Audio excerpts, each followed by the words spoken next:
This episode was pre-recorded as part of a live continuing education webinar. On-demand CEUs are still available for this presentation through AllCEUs. Register at allceus.com/counselor toolbox. Today we're going to be discussing when things go wrong, breaking the cycle. Really, what we're going to be focusing on is addressing those vulnerabilities that we talk about. So over the next 45 minutes to an hour, we're going to learn about the brain, body, and how you feel are impacted by your nutrition, sleep, stress, pain, and sickness, and vice versa. So we're really going to look at how it's a self-perpetuating cycle, either upwards or downwards. So you've already learned that the brain receives information from the senses. The brain gets information about whether there's a threat, whether you're hot, whether you're cold, what it needs to do in order to protect the body. The brain interprets this information based on prior experiences and current data. So it takes in information and goes, okay, what can I compare this to? And what is the next logical step for me to take? Is this something we need to get stressed about? Can we relax? Can we go to sleep? What needs to happen?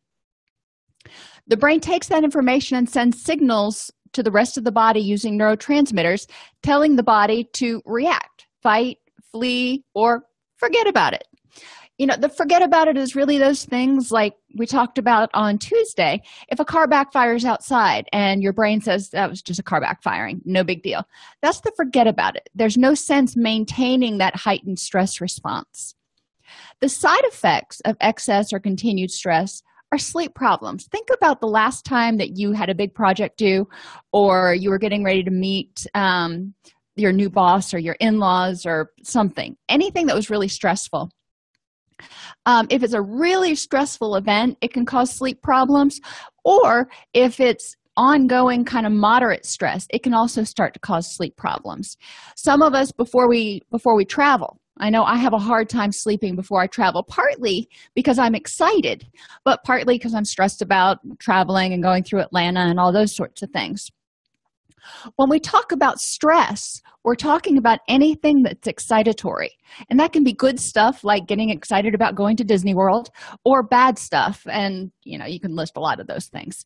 But if we're ramped up, if we're under that excitatory sort of situation, the body is not going to ramp down or relax enough to sleep as well. Long-term stress can cause a depletion of cortisol, which may affect blood sugar issues. So it's important for people, especially people with diabetes, to be aware that excessive stress could also make their blood sugar become more erratic. It can contribute to overall fatigue. Now, this isn't just being sleepy. This is overall muscle fatigue. When we're stressed, we're ramped up, we're prepared for fight or flee, but that also means that we have muscle tension going on, and our heart rate's beating faster. We're probably breathing a little bit faster. So our body itself is going to start to get tired. And muscle aches and tension can kind of creep in there. Even after you start calming down a little bit, your muscles may still stay knotted. A lot of us, at the end of the day, we're like, oh my goodness, I'm stressed, or I'm tired. And a lot of us say tired at the end of the day because our muscles are all tensed up and it's been a stressful day. And all of this can lead to reduced immunity because the body is trying to do what it can to keep everything in homeostasis.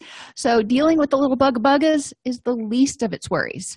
I've mentioned before when I was in college, before pretty much every finals exam week, I would get sick. And a lot of times I wouldn't get sick until after final exams, but it was like I'd be walking out of that last final and I'd start to feel awful. My body was going, okay, we're done. Now we're going to crash. Because I would stay up and study and drink just ridiculous amounts of coffee to try to get ready for my exams that I didn't prepare for as well as I should have. So anytime you've got something going on that's causing you stress, and remember, I said it could be good stress, like a new baby. If you have a new baby in the house and you're not sleeping a lot, and the little buggers are adorable, but when they cry, when they get colicky, when you just want to get some sleep and they don't, it can be frustrating. And that's you love the kids and you don't want to get angry, you don't want to get frustrated with them, but there's some level of stress that goes along with having a new baby in the house. I know with my son, he used to have pacifiers, and he would have one in each hand, one strapped to his shirt, and one popped in his mouth. And that was his little zen zone. He would just like lay back and go to sleep at that point. But if he didn't have his pacifiers, and it had to be the right pacifier, it wasn't just any old binky, he had to have the correct binky, or he was going to scream. So it was always a little bit stressful getting ready to go places until his father came up with a great idea about packing a go bag. So we had an entire go bag in the back of the car the entire time that had extra diapers, extra bottles, extra binkies, the correct ones, and anything that we might need. So we're going to talk as we go through here about ways that we can minimize stress, good stress or bad stress. I mean, we want to have fun, but we also need to be able to sleep and, get some reasonable nutrition and things like that. The feedback loop. So let's talk about how these different things might affect everything else. When we have sleep problems, whether it's because you've got a stomach ache, because you've got allergies and you're coughing, the dog keeps getting up and down, your significant other has sleep apnea, whatever the case may be, if you're not getting good quality sleep, you may feel kind of fatigued, foggy-headed, have difficulty getting things done. For most of us, if we have difficulty getting things done, we don't go, whatever, we'll try again tomorrow. There's a certain amount of stress that goes with us because we feel like we should be able to get things done. We feel like we should be able to function because we're not paying attention to the fact that, we haven't slept well for 3 months, or, in the case of something like having a spouse with sleep apnea, maybe 3, 4, 5 years. Paying attention to this is important because then you can start taking steps to figure out how to deal with it. Difficulty concentrating. If you're a new parent, if you're not getting enough sleep, anytime we're sleep deprived, I think all of us have been there at one time or another. It's harder to think. It's harder to remember things, which again can be very frustrating, especially to those of us who are a little bit type A, which can add stress. And sleep problems can reduce immunity. If you're not getting enough sleep, they've shown that people who don't get enough sleep, one of the first things to go is their immunity, leading to illness, which leads to frustration because now you're sick. And now not only are you sick, not only couldn't you sleep well, you're sick and you can't sleep well, which means you're not going to be able to concentrate. You're going to be tired and you're going to be doped up on meds, which can be irritating. So these all kind of lead back to what we're generally calling stress. Another thing I didn't put on here is shift work. Shift work is awful if people are trying to flip-flop their sleep schedule on a day-to-day or even weekly basis. The body needs time to adapt. It takes about 30 days for a person to completely flip their schedule from working day shift to night shift. So if you have someone in your family who does shift work, and maybe they work 7 p.m. to 7 a.m. on their work days, and then they get off, they take a little nap, and then they get up at noon, and on their off days, they try to sleep when the rest of the family sleeps, their body's never going to adjust. Their circadian rhythms are going to be out of whack, which for a lot of people kind of leads to this green pallor and fatigue and this kind of foggy-headedness almost all the time. Think persistent jet lag. And I'm not talking just one time zone. I'm talking flying from New York to California, and how you feel the very next day. Take that and multiply it by, 365 days. You can see how it would be frustrating. Blood sugar issues. Now, whether it's because you've got diabetes or you're not eating well, you forget to eat, I know a lot of us do, it can cause problems. As your blood sugar goes down, you can start getting shaky, you can start getting kind of foggy-headed, you can have difficulty concentrating, which makes it difficult to get things done, which again leads to stress. You see where there's a pattern here.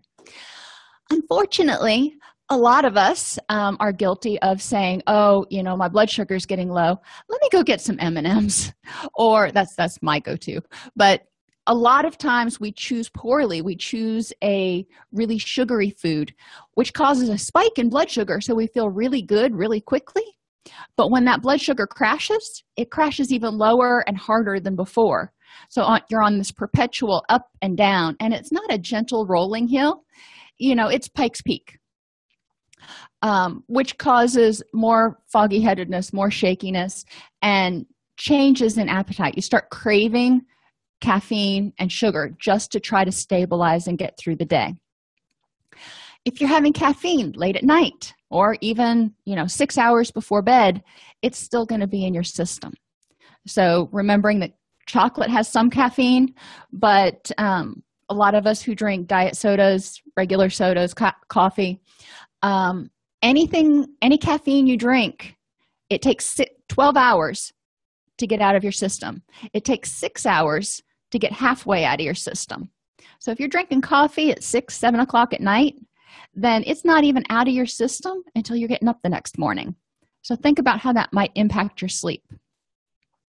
My suggestion to people is to try to cut down the caffeinated beverages, switch over to decaf after about 3.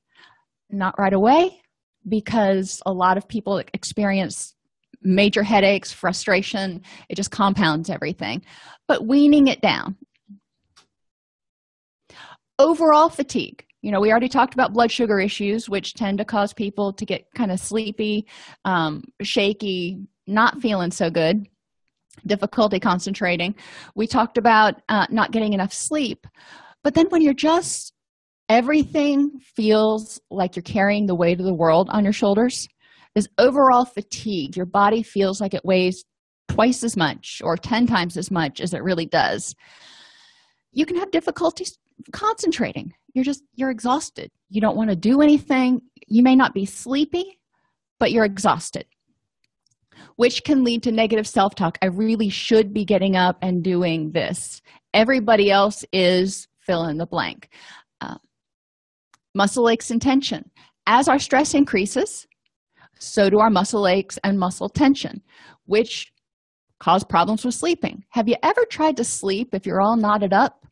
It's not real effective. And if you're in pain because of it, it's going to be even less effective. It can also cause fatigue. You're using a whole lot of energy to keep those muscles spasming, whether you know it or not, whether you intend to or not. You're keeping those muscles spasming, and it can cause pain. And pain is frustrating. I don't care who you are. I don't think anybody really likes being in pain. Some of us can say, oh, we have this transient pain that comes and goes and whatever. But if you've got pain that's disrupting your sleep that you're feeling a lot of the time, it gets really frustrating, which can lead to feelings of helplessness, hopelessness, aggravation. As we ramp up that aggravation and irritation, even if it's at our own selves, again, we're kicking off that fight or flight reaction, so we're ramping up those stress chemicals again. And reduced immunity, which means increased allergies or increased illnesses. We'll start there. Because your body is not focusing on the random bugga prevention. But as cortisol gets depleted, cortisol actually counteracts the histamines. When you have allergies, you take antihistamines. Well, cortisol, one of its functions is to be basically a natural antihistamine.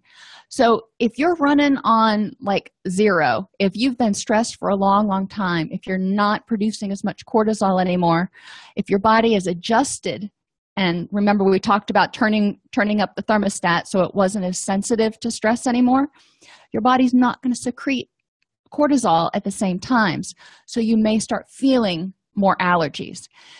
And anybody who has seasonal allergies knows it becomes difficult to sleep if you're sneezing, coughing, waking up in the middle of the night because of those. It's also hard to focus and function for a lot of us if we're on antihistamines or decongestants. So how do we break the cycle? We've identified how all of these things can feed back in on each other, and everything makes everything else worse. The awesome thing is everything makes everything else better. So if we improve our nutrition, we're providing the building blocks for your body to make neurotransmitters, rebuild and repair tissues, and keep your immune system fully charged. Think about presidents. When they go into office and when they come out of office, how much they look like they've aged. Their body isn't having time to rest and recoup. They've got high levels of cortisol. They're under a lot of stress. I mean, they're the leader of the free world. Don't blame them. But what I'm saying is that highlights how stress really takes its toll on our body as well as our mental focus and things like that. Poor nutrition and dehydration contribute to fatigue, poor concentration, irritability, depression, and anxiety, and increased pain perception. Fatigue, if you don't have the gasoline in the tank, you can't go.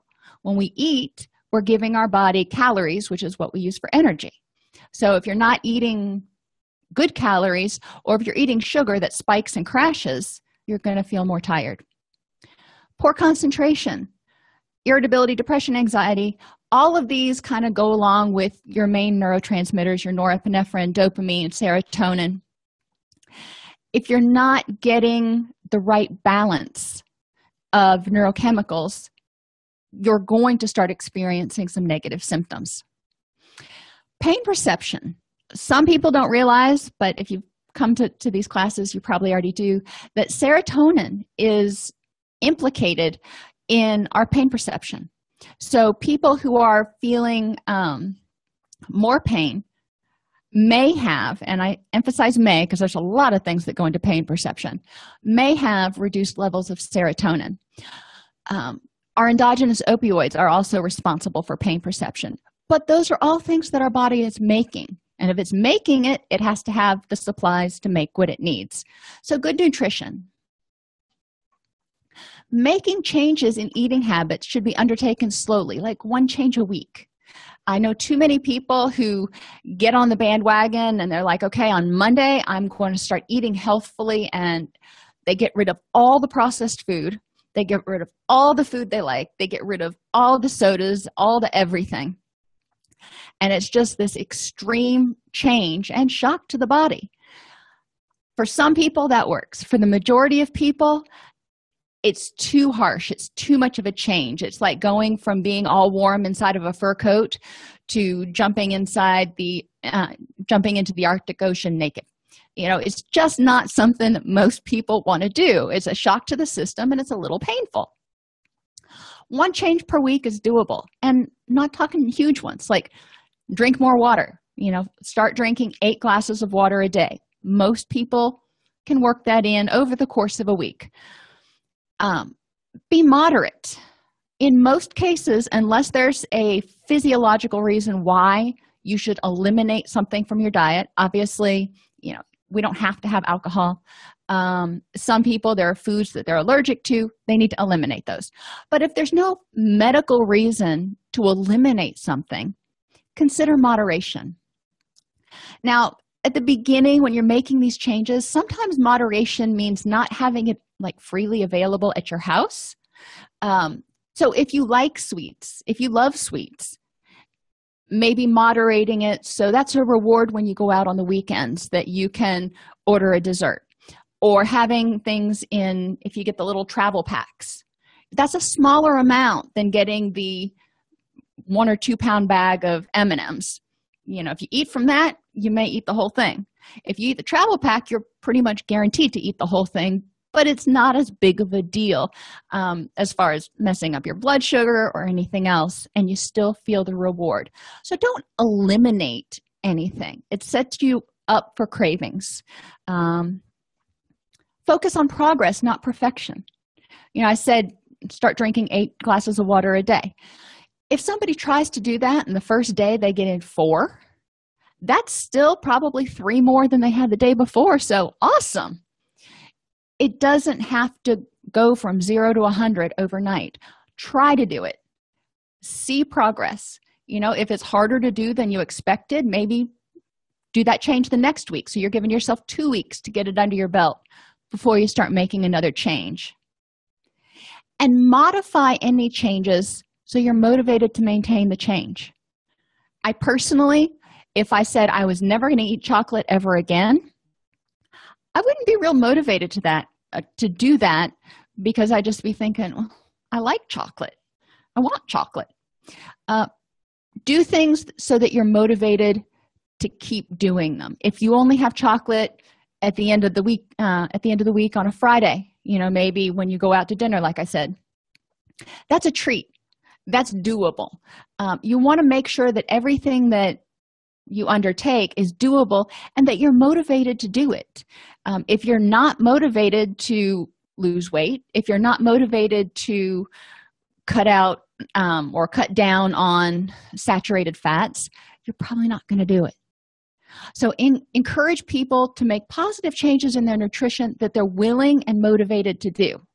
And then everything else, if it falls into place, it will, but at least we're making some changes.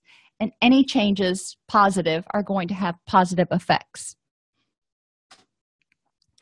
Easy changes. Replace sugary sodas with 80% diet soda. Obviously, if you're not allergic to it or have, ethical issues with diet soda. A lot of times just adding that 20% of the actual sugary soda with the high fructose corn syrup changes the flavor enough that most people are quite satisfied. Find fruits you love to eat instead of candy. There are fun fruits out there. Kiwis, bananas, that are very, very sweet. Add a little of cheese to your veggies. One of the complaints I hear a lot from people is, I really don't like green vegetables. So look for ways to dress them up. Put them in meatloaf. That's what my mother used to do when I was growing up, because my father wouldn't eat vegetables. She would always put them in meatloaf. I make meatloaf. I make quiche. If I make like a straight up green vegetable, I'll either put some sort of a sauce on it that's a low fat sauce, or I'll put a little bit of cheese on it just to kind of take the edge off. Switch over your coffee and replace 50% of your instant coffee with an equal amount of unsweetened cocoa powder. It tastes like really rich coffee or chocolate flavored coffee, whatever you want to call it, but there's a lot less caffeine in it. And bonus, chocolate. Drink water. Add a little lemon or citric acid to make it more palatable. It's not always convenient to carry around a lemon in your purse or in your briefcase. Citric acid, they sell in little containers. It's basically the soury part that comes from the lemon. And you just add a little sprinkle, like a 1/16 of a teaspoon to a glass, and that's plenty. But if you can keep that in a little packet that you can access, it takes the edge off some of the water that tastes, for lack of a better word, stale. Use a salad plate instead of a dinner plate. Your brain gets tricked into thinking that you're eating a lot more if you're using a smaller plate. Now, it catches on if you start trying to use a teacup saucer instead of a salad plate, so don't take it to extremes. But your brain is kind of goofy that way. Also, 3 colors on the plate. The more colors that are on the plate, the more your brain thinks it's eating, because it sees all that color and it's kind of overwhelmed. Take what you want and put half back. The majority of us, our eyes are a whole lot bigger than our stomach. So if I take what I want, I put half back. Then if I want to go back and get seconds, that's fine. But most of the time, people find that they're satisfied with half of what they originally thought they would eat. Start weaning off sugary drinks. Try to eat something, not necessarily a meal, but try to eat a little bit of something every 3 to 4 hours to keep your blood sugar stable. Use a food diary app to track which nutrients you may not be getting enough of. There's a bunch of them that are free on the iPhone and the Android. Really easy to use. And try to reduce caffeine. So once you've looked at nutrition, and some people are going to go, I really don't want to mess with my nutrition right now. That's fine. Let's look at sleep. Sleep is when your body repairs, rebuilds, and recharges. But quality is just as important as quantity. You can stay in bed for 10 hours and not get good rest. Your body breaks down serotonin to make melatonin to help you get sleepy. So if you're deficient in serotonin, i.e. depression, then you're probably not going to sleep well. So we want to make sure that your body has the building blocks to make serotonin, but we also want to make sure that it has the building blocks it needs so it can break down serotonin to create the melatonin to help you get sleeping. Your body also relies on circadian rhythms, the light and dark cycles that naturally happen, to regulate your sleep-wake cycles. As humans, we're supposed to be awake when it's daytime and asleep when it's nighttime. We are not nighttime predators. So when it's time to go to sleep, you want to start winding down, turn down the lights, turn down the tempo, turn down the sound on stuff so you're not getting 150 beats a minute of whatever your teenager's favorite song is. Naps are okay as long as they don't exceed 40 minutes.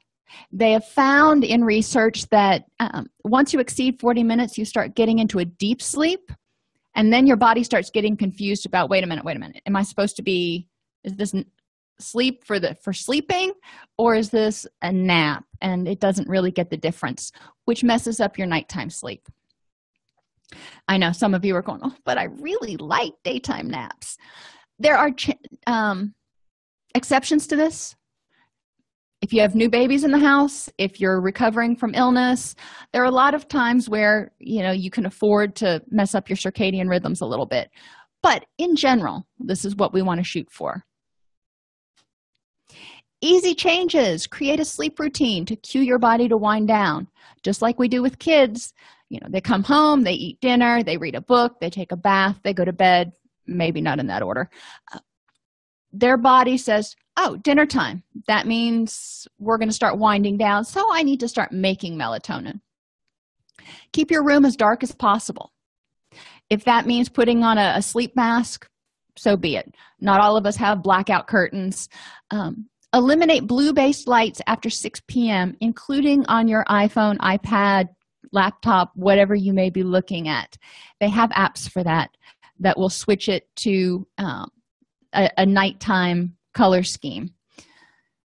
Dim the lights an hour before bed and don't go into a bright room. So if you need to go to the bathroom, try to have either a night light or something in there that's bright enough that you can see and you can wash your hands and do all that kind of stuff, but you're not walking into 240 watts of good morning, because that jolts your body out of getting ready for sleep. This is one that I don't know if I want to say surprised me, but I learned recently. Your body needs to be cool to sleep. I always knew that people slept best around 72 degrees, but it didn't really occur to me why. I thought it was just comfortable. In reality, your body needs to cool down in order to go to sleep. So if you take a hot shower right before bed, you're doing yourself a disservice. But a hot shower first thing in the morning actually will help you wake up. Who knew? I guess a lot of researchers did, but now you do. So you want to cool down. So don't do intense exercise right before bed. If you're going to do anything, maybe some easy stretches. Keep a notepad and a pen with a red light by your bed to jot down anything you have to remember. And I mean, they look corny as all get out, but they do have those little headlamps. If you have one for going up in the attic or something, most of them have a white light setting, a blue light setting, and a red light setting. Use the red light setting because, again, that does not mess up your night vision as much, and it doesn't mess up your circadian rhythms as much. But jot things down. If you're laying there going, I got to remember to get milk tomorrow. I got to remember to get milk tomorrow. You're not going to go to sleep, or you're not going to sleep as well. If you have things that you need to remember for work, might as well just turn on the little nightlight and jot it down. That way you can relax and let your brain kind of go, okay, I can forget everything. I don't need to remember anything right now. Which takes us to stressful cognitions. Stressful thoughts create physical stress. If we tell ourselves there's a problem, if we tell ourselves there's a threat, if we tell ourselves that something scary or anxiety-provoking is coming up, your brain is going to be all on board and go, okay, let's get ready. Let's fight or flee. If you're doing that at 9 o'clock at night, it's not going to be good if you're dreading a meeting the next day. So figuring out a way to quiet those stressful thoughts, preferably deal with them before you go to sleep, but also during the day. So many times we get kind of all wrapped up in stuff we have no control over.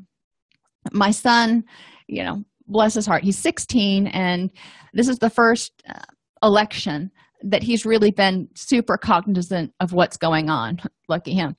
But when we talk about what's going on in politics and world news and stuff at dinner, he will get all fired up. And it's not just for a second. He will go off on a diatribe. And he does this a lot. He'll take something and he'll wind himself up tighter than something that's wound really tight, which creates physical stress for him. And he'll actually get to the point where he's getting up and pacing around the dining room table while he talks. And I'm like, dude, sit down. It's important to recognize how our thought patterns affect our body. Reducing mental stress reduces physical stress. Think again of the president. If he didn't have so much mental stress of running the free world, he probably wouldn't age as quickly. He probably would have more energy. I don't know what it's like to be the president, but I imagine it's exhausting. How can we do this? Practice mindfulness at each meal. Now, why each meal? Because most of us eat at least 3 times a day. So in order to practice mindfulness, and I'm not necessarily talking meditation, I just want you to do a body scan. How am I feeling emotionally? Where are my thoughts right now? Am I like all over the place, or am I pretty centered? How am I feeling physically? Am I tired? Do I have pain anywhere? What's going on? That's it. It takes all of about 30 seconds to do, but it encourages people to check in. That way they can identify things that are not worth their energy. If they identify that they're mentally stressed over something, then they can deal with it instead of having that low-grade mental stress going on behind their head for the rest of the day or week or whatever it is. So practicing mindfulness at each meal, that's one of your anchor points, and you can address some of the stressors so they don't hang on and drain on. Practice positive self-talk. Oh my gosh, what a new concept. But it is for a lot of people. A lot of people get stuck on focusing on what they didn't do or what they should have done instead of going, I did a really good thing today. Even focusing on the small random acts of kindness that they do. Silence the hecklers. Those tapes in your head, the hecklers in your gallery that tell you that you're not good enough. When we do our mindfulness and we notice that we're not feeling well, or we're feeling anxious, or we're feeling stressed about something, we need to figure out if it's real or if it's the hecklers in our gallery telling you, you're going to fail. You always fail. We can shut them up. And we don't have to do anything necessarily that's all that involved. We can just say, shut up. Obviously, quietly, because if you do it out loud, people look at you kind of strange. But we can take charge of our own thoughts and say, that's not true. I've got this, so you need to just kind of take a back seat. Ask yourself if this, whatever this is, and there were so many things, I couldn't list them all, is this worth your energy and helping you get closer to your goals? Is whatever is stressing you out worth all this energy that you're using for it? Sometimes you're going to say yes, because it's getting you closer to your goals. Defending my dissertation. Oh my gosh, I cannot tell you how much stress I was undergoing into that. It was just this whole performance anxiety thing. My committee was great, but going into it and going, well, this is for the whole shebang, it was a little overwhelming. So I had to ask myself, is getting all upset over this worth it? And then realistically going, how likely is it that they're going to flunk me? They've already read my entire dissertation, and it doesn't look really good if they don't pass me at this point. So whether that's true or not, that was what I used to kind of get my head on straight before I went in. Encourage clients, encourage yourself, encourage your children to use some of these tools just to stay focused so they don't go on autopilot and get stressed out and kind of crash and burn without knowing where it came from. And while we're on autopilot, so often people talk about relapses, whether it's depression, anxiety, panic attacks, bipolar addiction. Relapses come from out of the blue. Things were going okay, and then just like out of the blue, I didn't want to get out of bed anymore. Let's take a look at that. What led up to this point? Because that's a pretty big crisis point if you don't have the energy to get out of bed. A lot of times I find clients, once they get out of residential treatment, quit doing. They may do it for 2 or 3 months, but quit doing whatever skills they learned, whatever habits they learned in treatment, and then a relapse sneaks up on them. Sneaks up because they're not being mindful. What's a stressful environment differs for people. For me, I'm sensitive to noise and interruptions. So key features to consider in people's environment: if they're already stressed out, if they're already fatigued, if they're already kind of edgy, do you want to add to that by being in an environment that is stressful? And sometimes you can't fix it, but you can put in interventions like headphones, earplugs, noise level and type. Sometimes a random noise level, like the cars going by on the interstate, you may habituate to that so it doesn't bother you. But a crash is going to wake you up. Frequency of unexpected noises.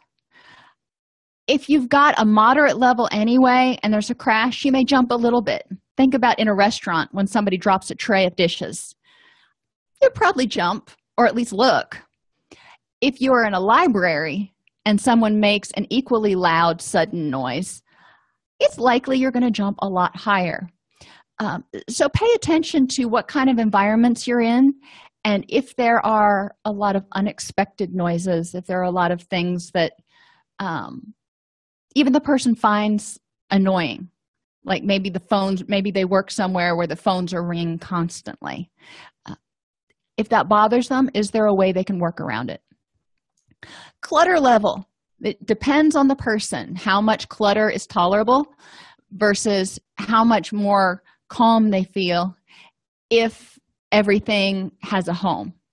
I have piles. Every pile has stuff in it, but I know what goes in which pile, and they're neatly organized piles. That would drive some people crazy. Understanding what your preferences are.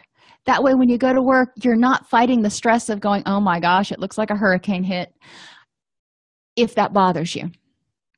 Eliminate these vulnerabilities. Anything you can do to relieve unnecessary stress is going to make it easier for you to calm down and feel relaxed and happy.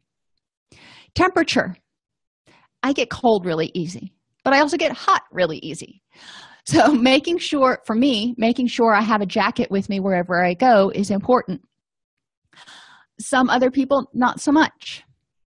Lights, especially flickery lights, and the fluorescent lights that flicker actually can kick off a seizure in people with seizure disorders. So that's yet another reason to get those replaced. But fluorescent lights are just naturally harsh and kind of tiring. Daylight lights are good for helping mood and helping keep you awake, but it may be too stressful for some people. Too little light. I had a friend of mine, you'd walk into her office and it was very cozy, but it was at a light level that I reserved for an hour before I go to bed. If I stayed in there for too long, I'd be ready to take a nap. Helping people understand what works for them and what doesn't. Safety and relaxation. Now, we all have taken those courses about being safe when we're in the room with clients, being safe when we're around other people, always having an exit, that sort of thing. But when you look at things like feng shui, it will talk about always being able to see the entrance and exit so people can't sneak up on you. There have been some research studies that have determined that even if you're not one of those people who typically is a little jumpier or high strung or whatever you want to say, if there is a likelihood or a chance that somebody could come up behind you while you're cooking at the stove, while you're working on the computer, while you're doing something, your body is going to stay on higher alert than if you have your back to the wall and you can see the entrances and exits. Feng Shui encourages you to use small mirrors like on your computer screen so you can see people come up behind you if somebody's going to. Don't put your back to the door. Simple things like that. If there's a window in your office and you're going to be working on the computer and you're not going to be able to pay attention to it, you may want to draw the curtains. Those are suggestions they have. You can obviously check out books from the library. Color means different things to different people. I love yellows. I love pale, muted, warm colors, but I also love blues and purples. Those are cheerful to me.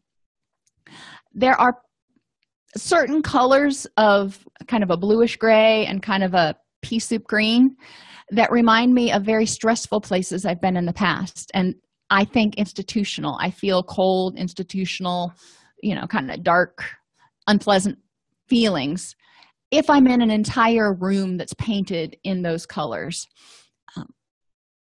Encourage people, if they can't paint, to get accessories in colors that they like in order to cheer up the room if it's not painted in a color that they particularly care for. Which takes us to personalization. How much nicer is a room when you walk into it and you see pictures on the wall, even if they're not pictures of people, they're just paintings or whatever, as opposed to blank walls everywhere and nothing on the desk, very sterile. Personalization lets people feel more comfortable. It reminds them of the good things in their life. It gives them something to look at and smile. Like I said, it may not be pictures of your family. It may be, I have a tapestry of chickens hanging in my living room. I love my chickens. My chickens are awesome. Their eggs are better, but I love my chickens. That makes me smile. That makes me happy. So whatever it is that makes that person, makes you content, is going to lower your stress in that environment. If your stress is lower most of the day, it's going to free up energy. It's going to allow you to wind down easier at the end of the day. And if your stress is down during the day, then it's likely that any challenges that come your way, you're going to have more energy to deal with. But if you're in pain, it makes it difficult. Pain makes it hard to concentrate, keeps your body on high threat alert. If you're in pain, it's kind of, think about the primitive origins of kind of where our brain comes from, not our higher order thinking. But animals that are injured are probably likely going to be, the first one's gone. So your brain stays a little bit on high alert. We know that when people are in pain, and I got to participate in a doctoral study on it, so I am very familiar. When you are in pain, your heart rate goes up. So if you put your hand in a bucket of ice water for 10 minutes, your heart rate's going to go up as the pain increases. Pain keeps your body on kind of an excited state, which can lead to frustration and which may intensify the pain. If you're frustrated and your muscles get tight and you already have a pulled muscle, it could cause you to feel worse. And opiate medications used for pain can actually decrease your pain tolerance in the short term. If you start taking oral opioids over a long period, I'm not talking 3 days, but over a period of time, your body may say, oh, well, if you're going to take it, I don't need to produce it. So it quits, or at least greatly ramps down the production of the natural painkillers that you have. So when the oral medication wears off, you feel a lot more pain than you naturally would because your body's not producing those endogenous opioids anymore. Nice thing is, your body will kick back in. It just takes a few days for it to register the fact that you're not taking the synthetic medication anymore. Easy-ish interventions, and sometimes when you've got pain, nothing is easy. Massage. If people can get a massage, sometimes it's covered under insurance. Any kind of general massage will help reduce some muscle tension for most people. Some people just hate being touched. Myofascial release, and I gave you the link here so you can go read about it because we don't have time to cover it here. But it talks about basically releasing some of those knots that people have that can help the rest of their body relax. Your body wants to stay balanced. So if your right side is all knotted up, your left side is fighting against it, which creates even more problem, even more stress. TENS units, transcutaneous electronic nerve stimulation. You can buy these over the counter now. They're wonderful. Basically, they bombard the nerves so the nerves can't pick up the pain sensations, and it helps the muscles relax. Alternate focus is focusing on something other than the pain. If you sit there and focus on how much your back hurts, it's going to continue to hurt. If you switch your focus and start focusing on how cold your toes are and really pay attention to that, you're not focusing as much on the pain in your back, and you actually, probably most of the time, get some relief. Guided imagery. Talk yourself into your happy place. I had one of my colleagues suggested one time she used a lot of guided imagery. And I have back problems naturally. And she said, imagine the angels rubbing the knots out of your back. I said, okay, I'm willing to try anything at this point. And if you can actually get into the image without having the hecklers in the background going, this isn't going to work, it works. Progressive muscular relaxation, so you can notice the difference between tense and relaxed.